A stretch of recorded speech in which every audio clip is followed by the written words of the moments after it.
নমস্কার বন্ধুরা, আরেকটি নতুন রেসিপির সঙ্গে আপনাদের সবাইকে জানাচ্ছি তনুজাস কুকিং ক্রিয়েশন চ্যানেলে স্বাগত।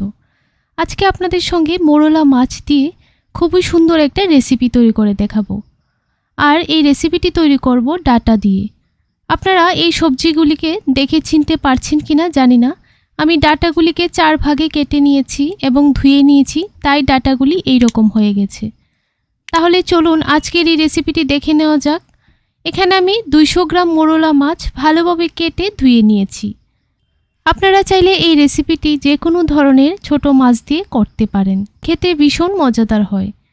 তো চুলায় একটা ফ্রাইং প্যান বসিয়ে দিলাম, 3 টিস্পুন দিয়ে দিচ্ছি রিফাইন্ড অয়েল। আপনারা চাইলে সরিষার তেলেও এই রেসিপিটি তৈরি করতে পারেন। এবার তেলটা একটু গরম করে নিতে হবে। তো তেলটা গরম হয়ে গেছে। এবার এখানে আমি একটা বড় সাইজের পেঁয়াজ কুচি দিয়ে দিলাম। পেঁয়াজটাকে একটু নাড়াচাড়া করে ফ্রাই করে নেব। যতক্ষণ না পর্যন্ত পেঁয়াজটা সফট হয়ে যাচ্ছে ততক্ষণ নাড়াচাড়া করে ফ্রাই করে নিতে হবে। চুলার আঁচটাকে মিডিয়ামে রেখে ভালোভাবে পেঁয়াজটা ফ্রাই করে নিয়েছি। এবার 5 থেকে 6টা কাঁচা লঙ্কা মাঝখান থেকে ফেলে দিয়ে দিলাম। ঝালের পরিমাণটা বুঝে আপনারা দিয়ে দেবেন।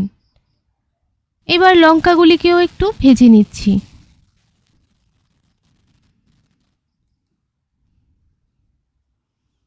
লঙ্কা এবং পেঁয়াজ ভালোভাবে ভাজা হয়ে গেছে।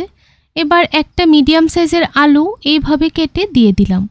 আলু ভাজা আমরা যেভাবে করি সেইভাবে কেটে দিয়ে দিয়েছি। এবার ডাটাগুলি দিয়ে দিলাম। যেহেতু মাছগুলি ছোট, তাই ডাটাগুলিকে এইভাবেই কেটে দিতে হবে। আপনারা দেখবেন ডাটা কেটে যদি জলের মধ্যে ভিজিয়ে রাখেন তখন ডাটাগুলি কিন্তু এইভাবে বেঁকে যায়। তো ডাটাগুলি দিয়ে দিলাম। এবার ভালোভাবে একটু সময় নাড়াচাড়া করে ফ্রাই করে নেব। আলু এবং ডাটা একটু ফ্রাই করে নিতে হবে, তাহলে এই রেসিপির টেস্ট আরও বেড়ে যায়। তো দেখুন আমি এখানে 2 থেকে 3 মিনিট সময় ফ্রাই করে নিয়েছি। এবার পরিমাণ মতো দিয়ে দিচ্ছি নুন। অবশ্যই নুনটা আপনাদের টেস্ট অনুযায়ী বুঝে দিয়ে দেবেন। তারপর হাফ টিস্পুন দিয়ে দিচ্ছি হলুদ গুঁড়ো। এবার হাফ টিস্পুন দিয়ে দিলাম জিরে গুঁড়ো।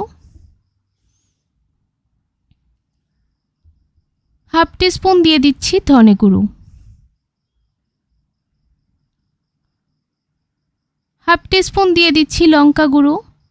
লঙ্কা গুঁড়োটা অপশনাল, ঝালের যদি বেশি প্রয়োজন হয় তাহলে অবশ্যই দিতে পারেন। এবার ভালো করে মশলাটাকে একটু ডাটার সঙ্গে মিশিয়ে নেব। তখন চুলার আঁচটাকে লোতে রেখে ভালোভাবে মিশিয়ে নিতে হবে, না হলে মশলাটা পুড়ে যাবে। তো দেখুন ভালোভাবে মিশিয়ে নিয়েছি। এবার অল্প একটু জল দিয়ে দিচ্ছি, মশলাটা যেন ভালোভাবে ডাটার সঙ্গে মিশে কষে যায়। এবার একটু নাড়াচাড়া করে নিচ্ছি।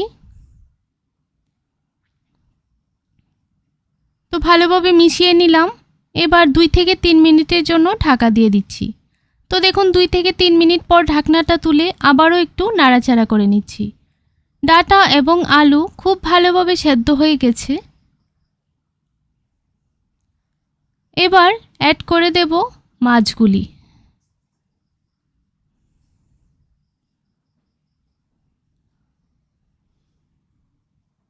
মাছগুলি দিয়ে দিচ্ছি।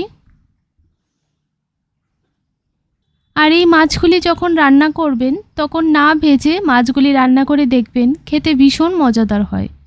এবার ভালোভাবে ডাটা এবং আলুর সঙ্গে মাছগুলিকে মিশিয়ে নিচ্ছি।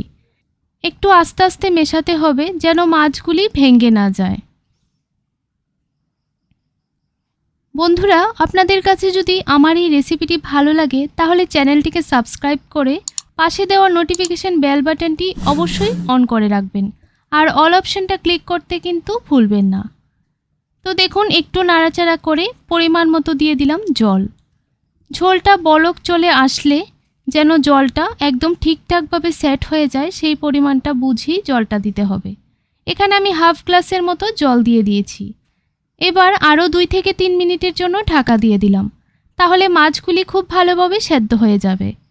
তো 2 থেকে 3 মিনিট পর ফিরে আসলাম। তো দেখুন ডাটা, আলু এবং মাছ খুব ভালোভাবে সেদ্ধ হয়ে গেছে এবং মশলাও খুব ভালোভাবে ডাটা, আলু এবং মাছের মধ্যে ঢুকে গেছে। এবার একটু নাড়াচাড়া করে নিচ্ছি। রেসিপিটি কিন্তু খুবই মজাদার হয়, একবার অবশ্যই বাড়িতে ট্রাই করে দেখতে পারেন। দুপুরবেলা গরম ভাতের সঙ্গে একদম জমে যাবে। তো দেখুন উপর থেকে কিছু ধনেপাতা কুচি দিয়ে দিচ্ছি, তারপর নামিয়ে নেব।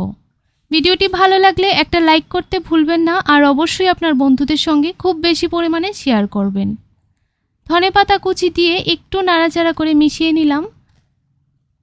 তো দেখুন 1 মিনিটের জন্য স্ট্যান্ডিং টাইমে রেখে দিয়েছিলাম, তারপর সার্ভ করে নিলাম। আজকের জন্য এতটুকুই। আরেকটা নতুন রেসিপি নিয়ে দেখা হবে আপনাদের সঙ্গে। ততক্ষণ আপনারা খুব ভালো থাকুন, সুস্থ থাকুন।